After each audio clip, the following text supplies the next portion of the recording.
What's up guys, welcome back. So today we're talking about one of my favorite, one of my favorite setups in Black Ops 7 right now. And yeah, this is one of those guns where if you know, you know.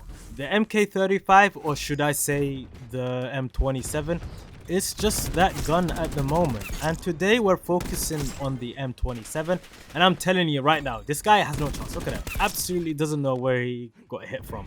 And this guy got absolutely melted. This gun is so freaking good. And the biggest thing with the M27 is the recoil, or honestly the lack of it. This thing has barely any recoil at all. Even on longer range maps where you would normally have to tap fire, you don't really have to with this gun. And you can just hold down the trigger, go full auto, and still stay accurate enough to win your gunfights. It just feels super consistent, and that is why I like it so much. And even like medium range, sometimes close range will be beaten by certain SMGs, but even close range is not that bad, you know what I'm saying? Alright, this guy's on top. Look at that. Boom. Bada boom. This thing does not move. Don't worry guys, the build code will be at the end of the video, the YouTube or the TikTok that I'm uploading for this. It will be at the end, so watch till the end. But yeah, now it's not perfect. I mean, the biggest downside is that it burns through ammo like crazy. You will run out of bullets fast if you're going on streaks, which is why the class setup kind of revolves around fixing that issue. And I'll get into that in a second, but first let me talk about the score streaks that I'm using. So for the score streaks, I'm running the chopper, the VSAT and the fire break from Black Ops 4 if you remember. And this is equally one of my favorite setups in the entire game. I mean, I've talked about it before, and honestly I always have the VSATs unlocked, especially if I want to go for a nuke run. It just works. Once you start chaining those streaks together, it's game over for the enemy team. And yeah, now I'm gonna get into the perks. Well, you can see down below I got the best play, so you can already see the perks that I'm running. But yeah, this is where things get a little bit more specific, and I'm actually running perk greed. And the reason for that is because in this game, if you slightly get touched by lethal, they just slightly touch you, you know, and explosives, you are cooked. So I'm running flak jacket, and even then it still doesn't protect me that much. I mean, I don't run tactical mask as it's only useful if people are using stuns or shock charges. So instead of wasting points there, I use perks that win me gunfights, and those are the red perks. And I've pretty much got lightweight in all of my classes. That's literally a no-brainer, so I can run faster. And I'm also running Scavenger and Looper. And Scavenger is basically mandatory with the M27 because, like I said, this gun eats ammo. And this is wait 1 second guys. This is the streak. It's really efficient if we're playing modes like Hardpoint or Domination, and you could just plant it at B-bomb. But for Overload, yeah, maybe if I get lucky I can place it near the spawn, which is what I'm doing right now. And then I can get, see, I already got a couple kills like that. Boom. I love this streak so much. But you can literally get 4-mans, 5-mans, and yeah, it's pretty nice. But yeah, I'm also running what was it? Yeah, Scavenger. I was talking about running Scavenger. And yeah, you're completely forced to run it because otherwise you would be forced to pick up random guns off the ground, and that completely ruins the flow. So with Scavenger, you keep your ammo stocked, and Looper is self-explanatory. I can get streaks in the same life, so I can spam the VSATs. So yeah, that's basically the setup that I'm running. It's simple, it's effective, and we just dropped a nuke. And it really plays into what makes the M27 so good: low recoil, strong at range, and super consistent. And if you guys try it out, definitely let me know how it goes. Drop your scores, or if you got your own version of the M27 class, feel free to share it. I'm always curious to see how other people run it, you know. But like I said, the class setup for this, or the build code, is gonna be at the end of whatever. If I turn this into parts for TikTok, it will be towards the last part, and in the YouTube video I'll just probably comment on it down below. But yeah, bada boom, bada bim. I'm still going. Let's see. Okay, yeah, my streak is popping up right now, man. Holy shit. Okay. We're rocking that camera from black. Oh, okay.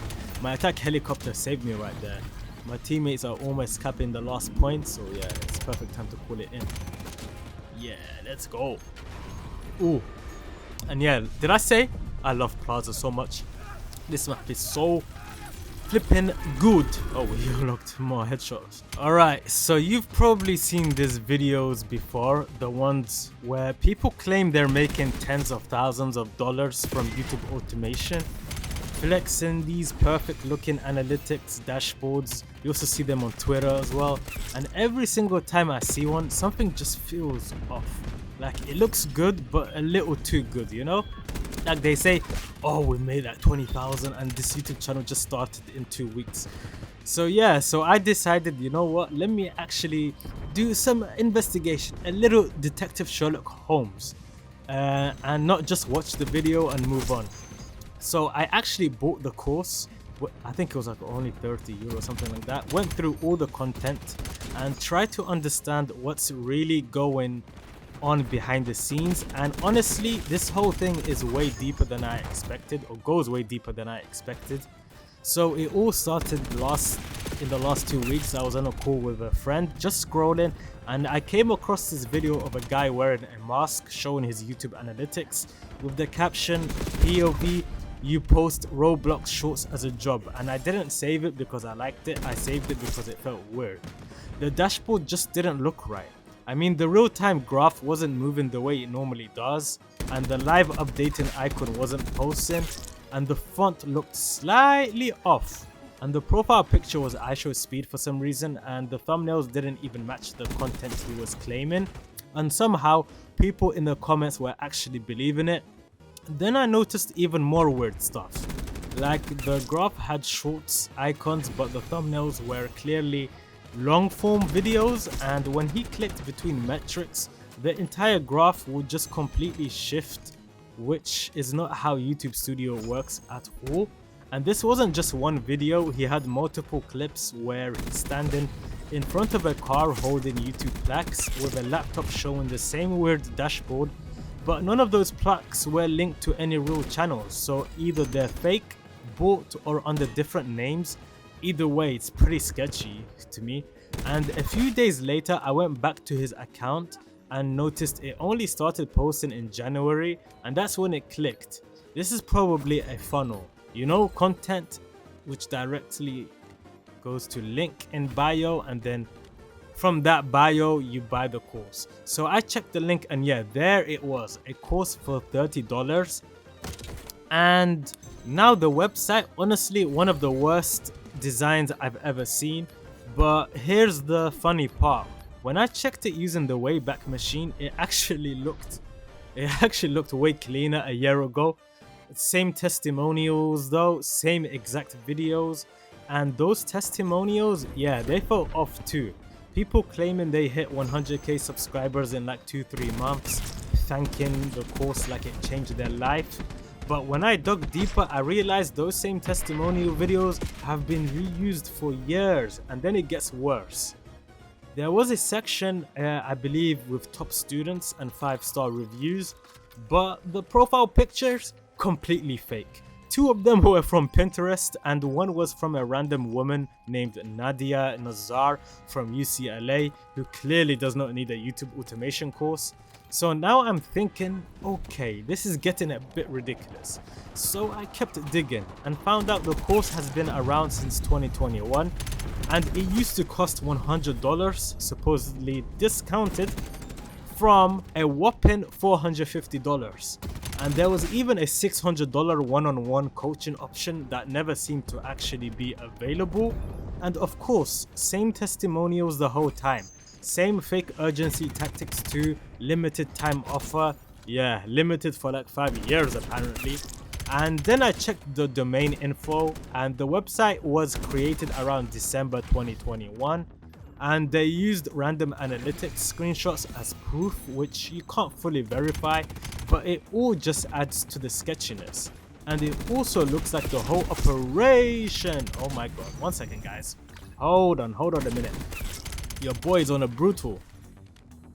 Hold on after scamming for a moment. We need to lock in this M27 breach nuke gameplay so I can post it for my TikTok and just clickbait it, you know? Absolutely not. I do not clickbait. I've never clickbaited in my life.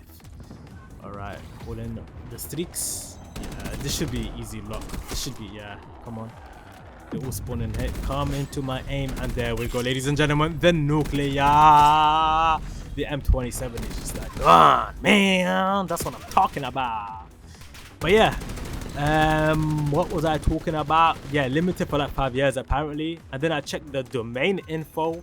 Website was created around December 2021. They just use random analytics screenshots as proof, which you can't fully verify. And it also looks like the whole operation is run maybe by 1 or 2 people. And they reuse the same props like flags and setups in multiple photos. And since nobody shows their face or voice, there's no way to verify anything. For all we know, the students are just them or their friends.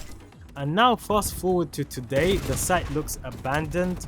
The course is only $30 and there's barely any content on it. But they still have this promo video where he's like, do you want to make 5 figures a month from YouTube automation without showing your face? And then he says it includes hours of lessons. Bro, the entire course is under 2 hours. So yeah, at this point I'm like, alright, let me just buy it and see what's actually inside. And one weird thing immediately was my order number was 21. So I'm sitting there thinking, does that mean only 20 people bought this? Because if that's the truth, then that's kind of crazy. And it actually makes sense because this version of the course came out in June 2025. So 21 orders in 8 months is not exactly impressive. And then I opened the course and bro, 3 of the videos don't even load. Out of 13 videos, 3 are broken, so you're left with barely 90 minutes of content, and even that is extremely slow, basic, and could have easily been turned into one decent 8-minute YouTube video. And the content itself, it's not even that it's wrong, it's just nothing special. Super basic stuff that you can find for free anywhere.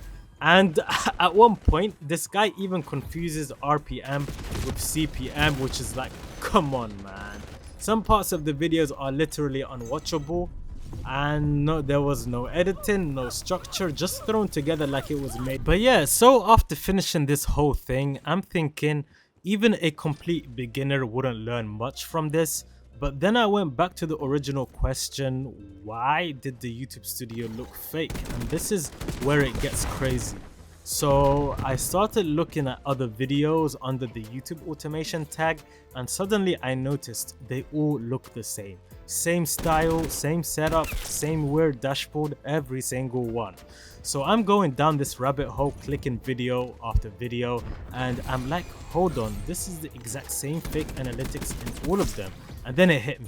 I remembered a random video I saw before about a fake YouTube studio website, and boom, it clicked. That's what they're using. After digging more, I even found Telegram groups selling access to fake dashboards for YouTube, Shopify, all of it. So now everything makes sense. The weird graphs, the fake channels, the unrealistic numbers, the whole thing is staged, and the course they're selling is just part of the funnel. So yeah, should you buy a YouTube automation course? Honestly, no, just don't. There's more than enough free information out there. You can Google it, watch YouTube videos, even ask AI. You don't need to spend money on something like this. And at the end of the day, the only real advice you need is simple. Find something you enjoy, stay consistent, and keep improving. You know, that's it. No fake dashboards required. But I know I could be talking about Black Ops 7 Season 3 right now since it just dropped a couple days ago, but I'm gonna be real with you. I enjoy just randomly talking about random stuff going around the internet or the world or whatever, sports, whatever. It could be anything, you know? And talking, like doing a live commentary like that while playing at the same time is the only way that I can have fun playing Call of Duty, you know?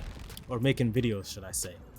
And speaking about that, I also have something else to tell you guys, and we're going to be talking about a professional player in the Call of Duty scene, and trust me, even if you don't care about competitive COD, this story is still insane. So this whole thing started with a tweet that dropped on March the 30th after a pro event in the UK. Some girl who has since changed her name for various obvious reasons basically called out this pro player, saying he was being creepy and told people to stay away from him. And the guy she's talking about, well, we'll call him Nero. He plays for a pro team that, let's be honest, isn't exactly dominating right now, but he was actually one of their better players, which isn't saying much, but still. And now here's where it gets wild. So there are screenshots, and I'm telling you, this dude went into the DMs and said word for word, "Hey, I got a question. Love might be because I'm really horny, not gonna lie. Would you ever consider e-sex or no? Always wanted to try it, please don't take it the wrong way." Double exclamation marks too. Like, bro, what are we doing here? What are you doing? I'm not gonna lie, I've never in my life even thought about sending something like that, but he did, and it only gets worse from there. She responds saying she's confused, and then later says she feels R word. I can't say that for obvious reasons on TikTok, but for TikTok anyways. But yeah, which is, yeah, that's a wild thing to say. And his response, "Never heard R word before. My bad, gang," which honestly is kind of exactly what everyone else was thinking too. So now you've got two sides forming. One side is just clowning him, turning the DM into a copy pasta, calling him a gooner, a horn dog, all that stuff. And honestly, that's probably where this should have ended. Just internet jokes, embarrassment, move on. But the other side, they're taking it way more seriously. The girl is calling him a creep, saying people should stay away from him, and pushing it into a bigger issue. And look, yeah, what he said was weird, nobody's defending that. If you're out here DMing people like that, stop. It's cringe, it's desperate. But at the same time, when you start throwing around heavy terms and escalating it publicly, things get real very fast. Especially, okay, teammate literally just stole that from me. But yeah, it gets very fast, especially in a professional scene with sponsors and organizations involved, and that's exactly what happened. His team came out and dropped him just like that, contract gone, possibly his career, at least for now, completely derailed. And now the big question was that justified? Personally, no. I don't think this situation deserved him losing his job. Make fun of him, sure. Call him weird, absolutely. But ending his career over some awkward, creepy DMs, that feels like a massive overreaction, especially when you look at other situations in the scene where players have said way worse things and nothing really happened. I mean, come on, right now there's a TikTok Twitch streamer that literally assaulted his pregnant wife live on cam and nothing is happening. So yeah, but Nero did respond saying he understands the message wasn't received well and that he wishes it could have been handled privately instead of turning it into a public pile-on, and honestly that's fair. But at the same time, dude, you still send that message. You can't act surprised that it blew up, you know? And like, let's be real for a second. You're a pro player, you're making good money, traveling for events, living the dream, and you risk it all over. You're risking it all over asking for e-sex in DMs. That's insane. That is next level fumbling. And the lesson here is pretty simple. Don't do dumb stuff online, especially when you have something to lose. One impulsive message can literally cost you everything. He even tried to joke about it later, posting that "I was horny, I'm not the same man I was 5 minutes ago" meme. Which, yeah, it is funny, but it also kind of proves the point. Like, those 5-minute impulses, not worth ruining your career over. And at the end of the day, both sides messed up in different ways. He shouldn't have sent that message, that's obvious, but blowing it up to the point where someone loses their livelihood, that's where it starts to feel a bit excessive. And now he's stuck with this reputation known as that guy, the Guna pro player who got dropped over DMs. And even if he comes back, that label isn't going anywhere anytime soon. So yeah, it's a pretty weird situation, messy all around, and honestly, just a perfect example of how fast things can spiral online. So yeah, it's been your boy Zayla. Arriba.